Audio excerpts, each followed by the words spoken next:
Las Vegas, kota dosa, tempat bermainnya orang-orang jahat. Kota ini selalu penuh dengan gemerlap lampu dan suara mesin judi yang tak pernah berhenti. Di kota ini kekayaan bisa datang dan pergi dalam sekejap mata. Begitu juga dengan mimpi. Setiap malam ribuan orang datang dengan harapan besar hanya untuk melihatnya hancur di meja judi. Tapi suatu malam yang naas semuanya berubah. Lampu-lampu yang biasanya menyala terang tiba-tiba padam, meninggalkan kota dalam kegelapan yang menakutkan.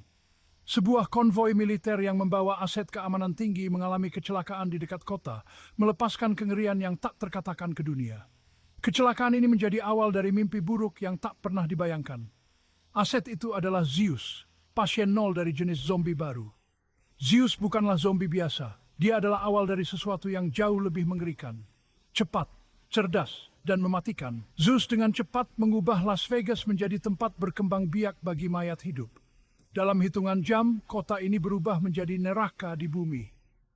Virus itu menyebar seperti api, mengubah penduduk kota menjadi monster pemakan daging. Tidak ada yang bisa lari, tidak ada yang bisa bersembunyi. Pemerintah yang sama sekali tidak siap bertindak cepat untuk menahan wabah tersebut. Mereka mengerahkan segala sumber daya yang ada untuk menghentikan penyebaran virus.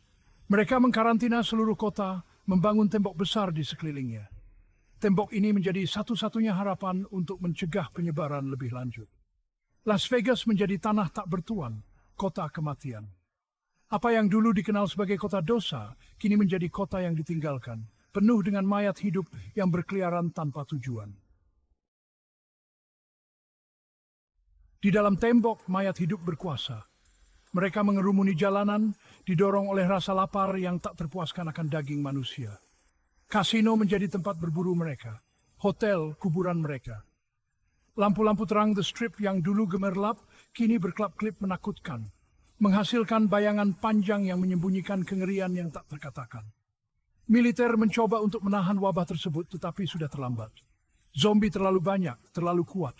Mereka mengalahkan para prajurit, memaksa mereka untuk mundur dan menyerahkan kota pada takdirnya. Dunia menyaksikan dengan ngeri saat Las Vegas jatuh. Apa yang dulunya merupakan simbol ekses dan kesenangan telah menjadi pengingat yang mengerikan akan kerentanan umat manusia. Kota dosa telah menjadi mimpi buruk yang hidup. Scott Ward tahu betul kengerian Las Vegas. Seorang mantan tentara, dia telah bertempur di garis depan selama wabah awal. Dia telah menyaksikan kota itu runtuh, merasakan keputusasaan kehilangan rekan-rekan yang tak terhitung jumlahnya karena gerombolan yang tak henti-hentinya. Sekarang, bertahun-tahun kemudian, dia menjalani kehidupan yang tenang, dihantui oleh kenangan malam yang menentukan itu. Dia telah melupakan masa lalu, atau begitulah yang dia pikirkan. Suatu hari, seorang tokoh misterius mendekati Scott dengan tawaran yang tidak bisa dia tolak. Bly Tanaka, seorang raja kasino yang kejam, ingin menyewa Scott untuk misi berbahaya menyusup ke kota yang penuh dengan zombie dan mengambil $200 juta dari brankas kasinonya sebelum pemerintah mengebom kota itu. Misi itu adalah bunuh diri, tetapi hadiahnya terlalu besar untuk diabaikan. Scott setuju dan mulai mengumpulkan tim spesialis, masing-masing dengan keterampilan dan motivasinya yang unik. Ada Maria Cruz, seorang mekanik terampil dan orang kepercayaan terdekat Scott. Van der Rohe, seorang pembunuh zombie filosofis dengan masa lalu yang misterius. Marianne Peters, seorang pilot helikopter sinis yang memberikan dukungan udara. Mereka bergabung dengan Chambers, seorang koyot pragmatis yang mengetahui seluk-beluk zona karantina. Dan Mikey Guzman, seorang influencer media sosial yang gemar menembak dan mencari video viral terbaik. Melengkapi tim adalah Lily, seorang wanita Prancis yang tangguh yang tahu bagaimana menghadapi mayat hidup. Dan Bert Cummings, kepala keamanan Tanaka, yang niat sebenarnya tetap diselimuti kecurigaan. Bagian 5, Kota Kematian. Tim menyusup ke Las Vegas melalui jaringan terowongan bawah tanah. Setiap langkah mereka penuh dengan bahaya. Mereka bergerak dengan hati-hati, menyadari bahwa satu kesalahan bisa berarti akhir dari misi mereka. Kota itu adalah gurun pasir yang sunyi, dipenuhi dengan mayat-mayat zombie yang membusuk dan sisa-sisa kota metropolitan yang dulunya berkembang pesat. Gedung-gedung pencakar langit yang dulu megah, kini hanya bayangan dari kejayaannya. Mereka bertemu gerombolan zombie yang tertatih-tatih, rasa lapar mereka tak terpuaskan, mata mereka terbakar amarah primitif. Setiap sudut kota menyimpan ancaman yang tak terduga. Tapi ini bukanlah drone gila dari masa lalu. Zombie ini berbeda. Mereka menunjukkan perilaku yang tidak biasa, seolah-olah mereka berevolusi. Mereka lebih cepat, lebih kuat, dan lebih licik. Mereka bisa mengejar manusia dengan kecepatan yang mengerikan dan menghancurkan penghalang dengan mudah. Saat mereka menjelajah lebih dalam ke jantung kota, mereka menemukan bahwa para zombie telah membentuk masyarakat yang belum sempurna, diperintah oleh zombie alfa bernama Zeus. Ini adalah sesuatu yang belum pernah mereka bayangkan sebelumnya. Zeus tidak seperti zombie yang pernah mereka temui. Dia memiliki kehadiran yang memerintah dan mampu mengendalikan zombie lainnya dengan mudah. Dia cerdas, strategis, dan memiliki kekejaman yang dingin dan penuh perhitungan yang membuat mereka merinding. Setiap gerakannya direncanakan dengan teliti, membuat tim merasa seperti mereka selalu diawasi. Bagian 6. Ancaman Alpha. Pertemuan pertama mereka dengan Zeus sangat menakutkan.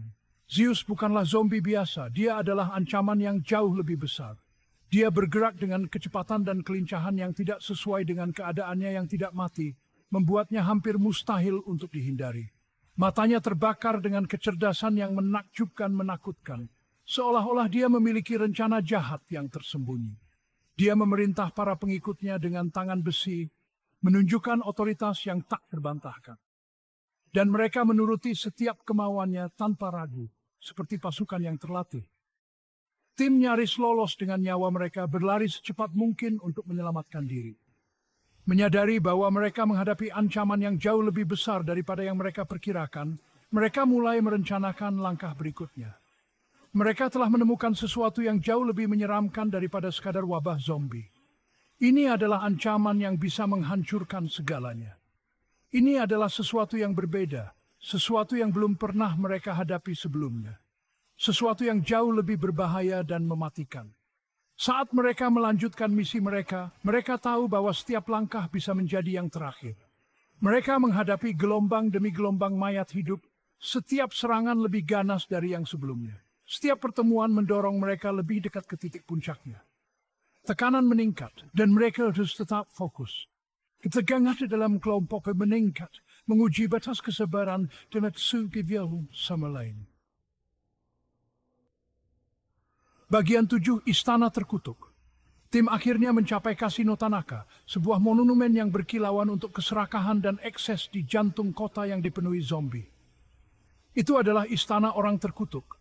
Aula-aula megahnya yang dulu sekarang bergema dengan erangan mayat hidup yang mengerikan.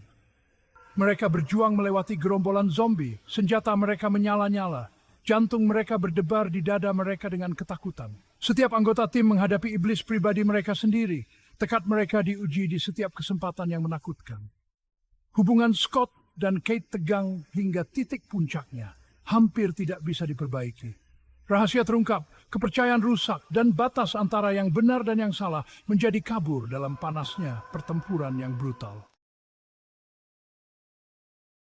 Bagian 8. Pengkhianatan dan kehilangan.